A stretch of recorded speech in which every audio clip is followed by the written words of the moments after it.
मुझे याद आ गया, मैं सुनाता हूँ आपको। ऐसा आपने सुनी होगी, फिर से सुनाता हूँ, सामने आज लाइव सुन लो।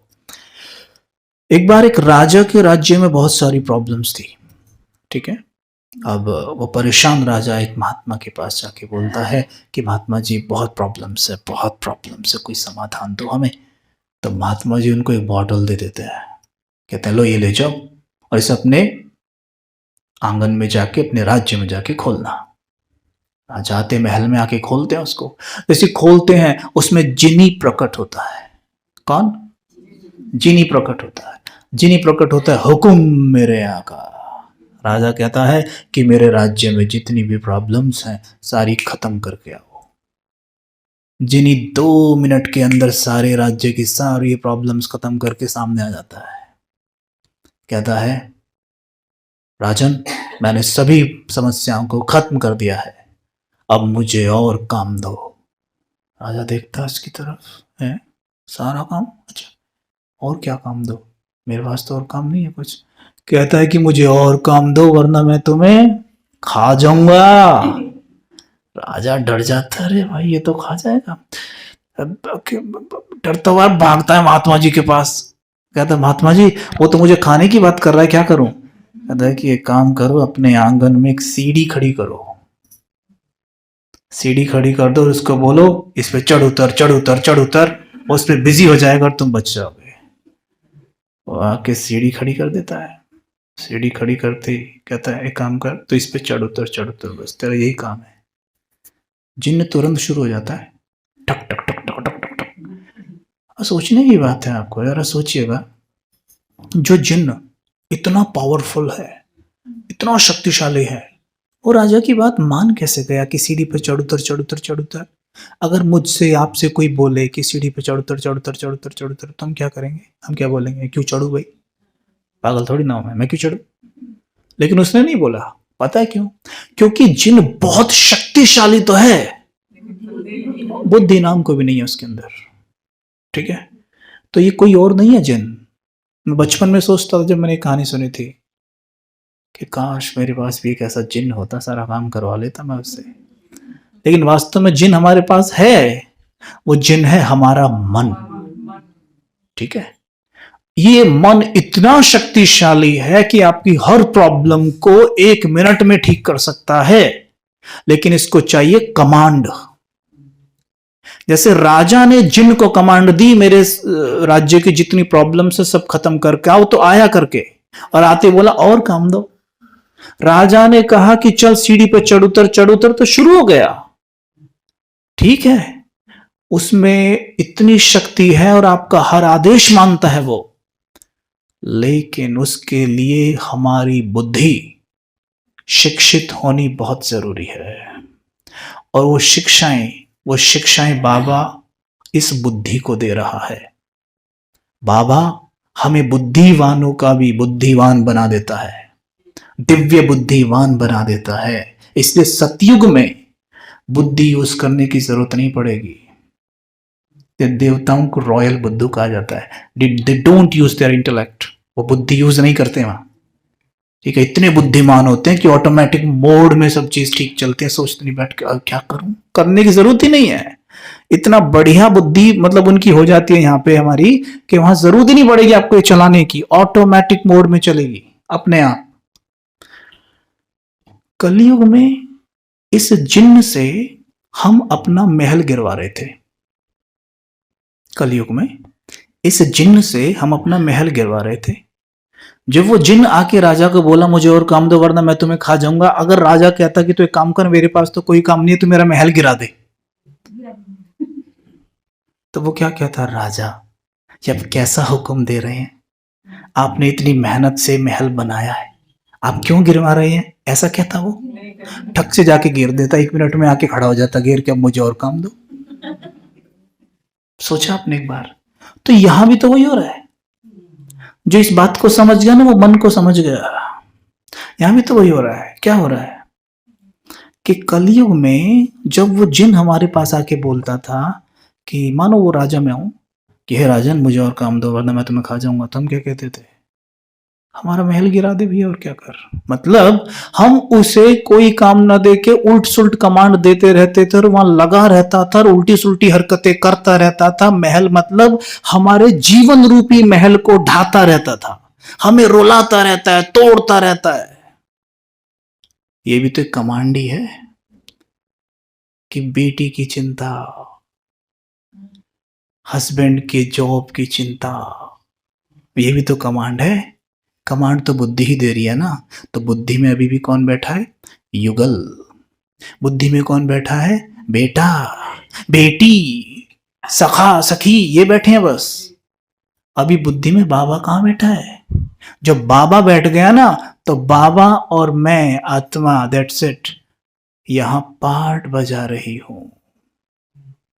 मैंने ऐसे 84 चोले बदल डाले। आपका शुभ नाम क्या है शरीर का? सर्वदा। मैं आत्मा अभी सर्वदा बहन का पाठ बजा रही हूं, पर मैं सर्वदा बहन नहीं हूं। जब मैं स्वयं को सर्वदा बहन मानती हूं, वास्तव में जो इमोशंस, जो सोच, जो फीलिंग्स मेरी चलती है ना, वो मेरी नहीं है, वो तो सर्वदा बहन वाली है।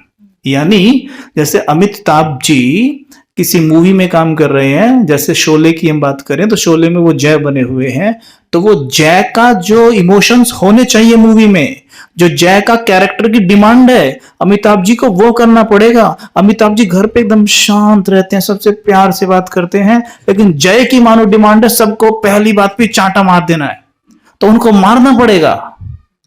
लेकिन वो वहां अमिताभ नहीं है, अब वो जय हैं, पर उनकी वास्तविकता क्या है? अमिताभ। अब सोचो घर, जब तो चलो कैमरा ऑन है, कैमरा ऑन है, वो चांटा मार रहे हैं सबको, कैमरा ऑफ हो गया, अब फिर जाके सबको चांटा ही मार रहे हैं वो, बैक स्टेज जाके भी चांटा मार रहे हैं, घर जाके भी चांटा मार रहे हैं सबको, तो उनका जीवन कैसा हो जाएगा? Now he has to be Amitabh Bachchan. उसे अपनी रियलिटी में रहना है, ठीक है, रियलिटी में रहना है। तो यहां जब संगम युग शुरू हुआ ना, तो बाबा ने कहा बच्चे अपनी रियलिटी में आ जाओ। अब तुम उस पिक्चर में काम कर रहे हो जिसमें हमें ओरिजिनल अमिताभ चाहिए। यहां कैरेक्टर भी अमिताभ वाला ही है। अब यहां जय, वीरू, कोई बॉस, कोई डॉन नहीं है। ये वाली मूवी कुछ ऐसी है कि इस मूवी में आपका नाम भी अमित ही है और आपका काम भी वही है जो रियल लाइफ में है। तो आसान होना चाहिए ना। तो बाबा ने भी तो हमसे वही कह दिया कि बच्चे अब स्वयं को बस आत्मा समझो। मैं ये शरीर हो ही नहीं, मैं ये रोल हो ही नहीं, मैं एक सोल हूं। Don't be role conscious, be soul conscious, है ना। साथी और साक्षी, साथी शिव बाबा के, फिर साक्षी होके देखते जाओ क्या चल रहा है। दुनिया के लिए एक्टिंग चल रही है, हमें अपनी ओरिजिनलिटी में पार्ट बजाना है अभी, कि मैं जो हूं, जैसा हूं, मुझे वही पार्ट बजाना है। मैं कौन हूं? कैसी आत्मा? बहुत सुंदर, बहुत प्यारी, बहुत शांत, बहुत सुखी, भरपूर। मैं शारदा बहन कौन हूं? हाँ, पक्का हुआ? मैं कौन हूं? कौन हूं? कौन हूं? कौन हूं? कैसी आत्मा? कैसी? कैसी? बड़ी प्यारी सी, कितना ही प्यार ले जाओ, कोई जितना लेना ले जाओ, किसी से मांगती नहीं है मुझे प्यार दो। जिस वक्त प्यार मांगे समझ लो सोल से फिर रोल कॉन्शियस हो गए, क्योंकि शारदा बहन को रोल मिला है कि प्यार मांगना है। वो स्क्रिप्ट तो शारदा बहन के लिए है प्यार मांगने की, लेकिन वास्तव में तो आत्मा प्यार का भंडार है। जैसे कहा था ना, अमित जी बड़े शांत हैं, बड़े प्यारे हैं घर पर, उनकी ओरिजिनलिटी तो शांत है, पर वो कैरेक्टर की डिमांड है थप्पड़ मारने की, वो मार रहे हैं, जिसको देखते भट्ट से मार देते हैं, है ना, वो डिमांड है। ऐसी शारदा बहन की डिमांड है वो तो मांगना, पर अब शारदा बहन थोड़ी ना, जिस दिन बाबा के बने खत्म शारदा बहन, तो स्वाहा हो गए, स्वाहा हो गए। मैं कौन हूं? हाँ, कैसी आत्मा? Very good. ध्यान रखना, बाबा की हर मुरली में आते बच्चे स्वयं को आत्मा समझ बाप को याद करो। कभी नहीं कहते बाप को याद करो डायरेक्ट। जब तक स्वयं को आत्मा नहीं समझोगे बाप याद आ ही नहीं सकता, है ना। अब स्वयं को माँ समझी तो योग में भी बैठी है माँ, कर रही है शिव बाबा को याद, आ रही बेटी याद है, क्योंकि माँ हो ना। रोल कॉन्शियस, माँ के चरित्र में डूबी हुई है एकदम। मानो कहीं लेके गए, रिग्रेशन कराया, पिछला जन्म दिखा दिया। पिछले जन्म में देखा, अरे वहां मैं किसी का बाप का रोल बजा रही हूँ, हैं, अरे भाई पिछले में चले गए, अरे मैं तो सड़कों पे फूल बेच रहा हूँ। यही तो नाटक है, वास्तविकता तो यही है। वहां बेटी दिखाई नहीं देगी दूर दूर तक भी। जो आत्मा आपकी बेटी का रोल बजा रही है वो दिखाई भी नहीं देगी वहां कहीं भी। तो जैसे ही सोल कॉन्शियस होते हो ना, हर चीज का समाधान आपके सामने खड़ा है। क्यों? बाबा कहते हैं बच्चे आत्मा समाधान स्वरूप है। हर समस्या का समाधान उसके पास ऐसे ऐसे ऐसे ऐसे चुटकी बजा के। आत्मा निर्विघ्न है। विघ्न तो तब आते हैं जब रोल कॉन्शियस होते हो। स्वयं को क्या मानते हो? अपना जो नाम है, रूप है, ये काला गोरा मोटा पतला, सब है ना। वास्तव में कौन हूं? पक्का हो रहा है ना? हिला लो अच्छे से।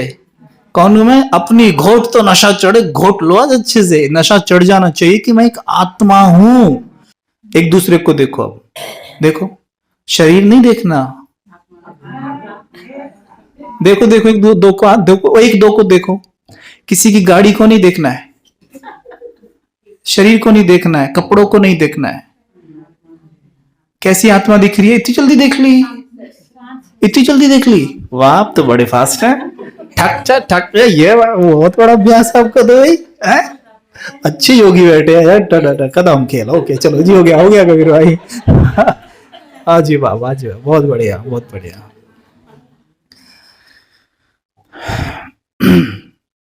कभी योग में जब बैठा करो ना, लाया करो सामने कि मैं आत्मा,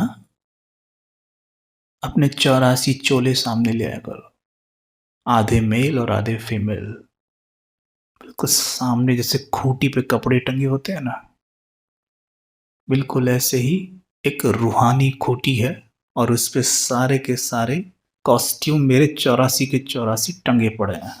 ये रहे, देखना जरा सामने से, दिखने लग गए क्या?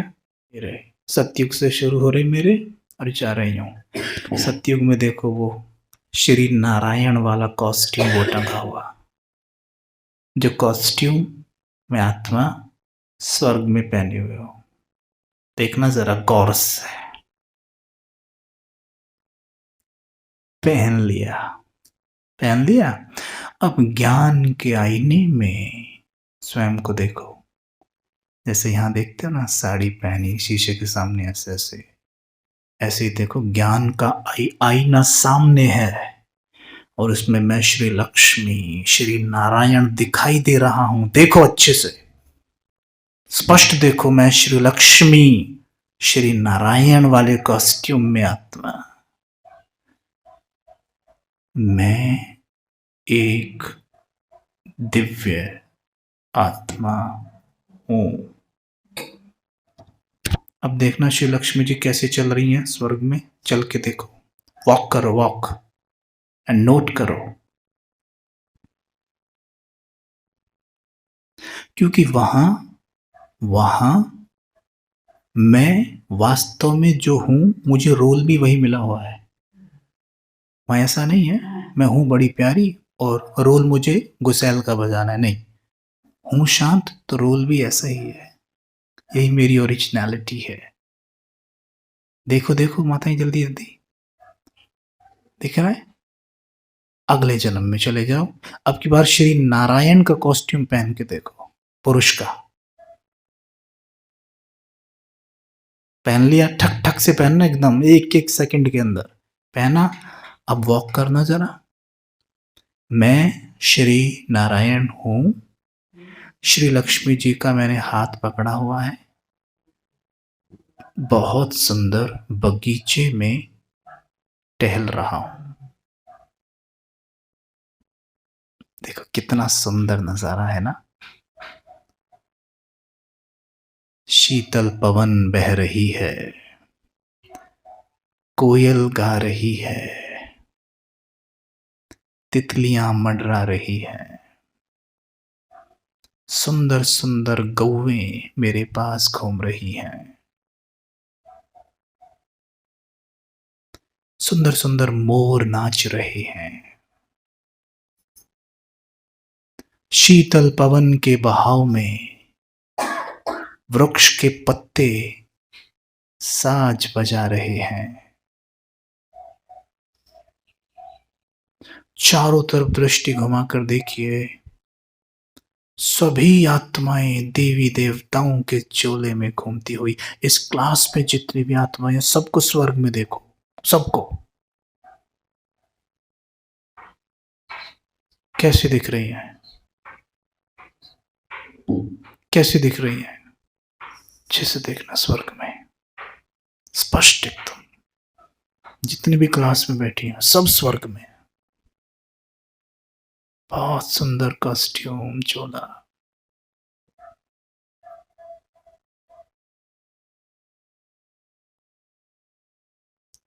ओम शांति। कॉस्ट्यूम बदल सकते हैं, ऐसे बदल सकते हैं। Practice makes a man perfect. Perfect practice makes a man perfect. Practice करेंगे तो जैसे ये कपड़े खूंटी से उतार के पहनते हो ना, ऐसे ही शरीर रूपी कॉस्ट्यूम को खूंटी से उतारो और पहनो, उतारो पहनो, उतारो पहनो। राइट? लेकिन मैं कौन हूं? एक सुंदर कलाकार आत्मा। कौन हूं मैं? कौन हूं मैं? अब आगे चलते हैं। जैसे जैसे योग में बैठो तो उससे पहले मुरली के कुछ पॉइंट पढ़ लिया करो। पढ़ लिए, चिंतन करना शुरू किया करो। हम क्या करते हैं, जाके प्लेन सीधा योग में बैठ जाते हैं। ऐसे अभी 1 सेकंड पहले तक हम थे बेटा बेटी युगल और के चिंतन में, और जाके सीधे बैठ गए। अब होती है हमारा झगड़ा शुरू माइंड का, व्यर्थ का समर्थ से, क्योंकि समर्थ तो है ही नहीं, चिंतन तो कुछ है ही नहीं।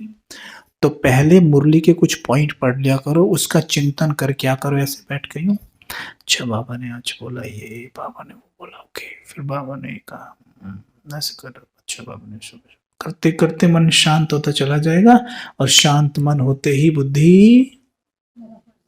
ट्रेन कभी भी भागती हुई ना ऐसे नहीं रुकती है, ऐसे ऐसी होता है ना।